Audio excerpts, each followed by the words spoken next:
Demon handed out many keys to humans. Anyone holding a key could challenge another key holder. As long as they activated the key, the demon would be summoned to host a game. The rules of the game were simple. They each took turns asking the other questions. Whoever answered all 3 questions correctly first would win. The winner would receive generous rewards from the demon. And the more games they won, the greater the rewards. These rewards could be physical items or even superpowers. But the loser would suffer the demon's punishment. David had already won 6 games in a row. Today, he challenged Jack once again. If he won this match, the demon would grant him immortality. This time, Jack got to ask the first question. He placed a coin in the center of a handkerchief. Then he covered it with a cup. Next, he quickly pulled the handkerchief away. Then he asked his first question. Is the coin still under the cup? But David had already seen the coin fall to the floor as Jack pulled the cloth. He bent down and picked up the coin from the ground. Now, all he had to do was say no to win the round. But David sensed there was a trap in the question, because Jack had asked whether the coin was under the cup, and the cup covered more than just the area where the cloth had been. David suddenly asked to check the drawer under the table.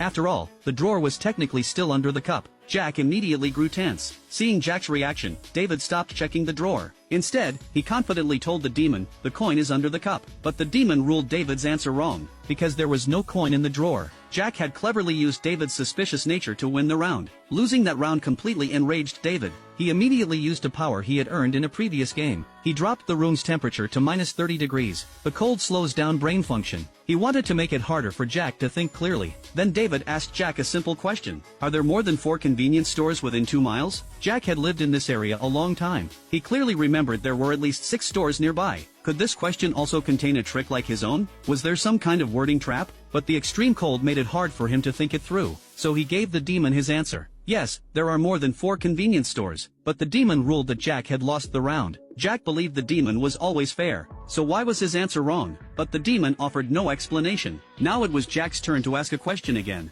Still puzzled, he picked up the same handkerchief. Then he asked David, is there a bomb under this handkerchief? David thought Jack's brain must have been frozen. Otherwise, why would he ask such a childish question? But afraid it was another wordplay trap, David searched under the table for a while. He found nothing beneath the table. Then he told the demon, there is no bomb under the handkerchief. Jack suddenly smiled, because he clearly remembered that there was an old World War II bomb buried under his house that never exploded. However, the demon's judgment surprised him. The demon declared that David had won the round. Each player could ask 3 questions. David had now won 2 rounds. If Jack lost one more round, he would face the demon's harsh punishment.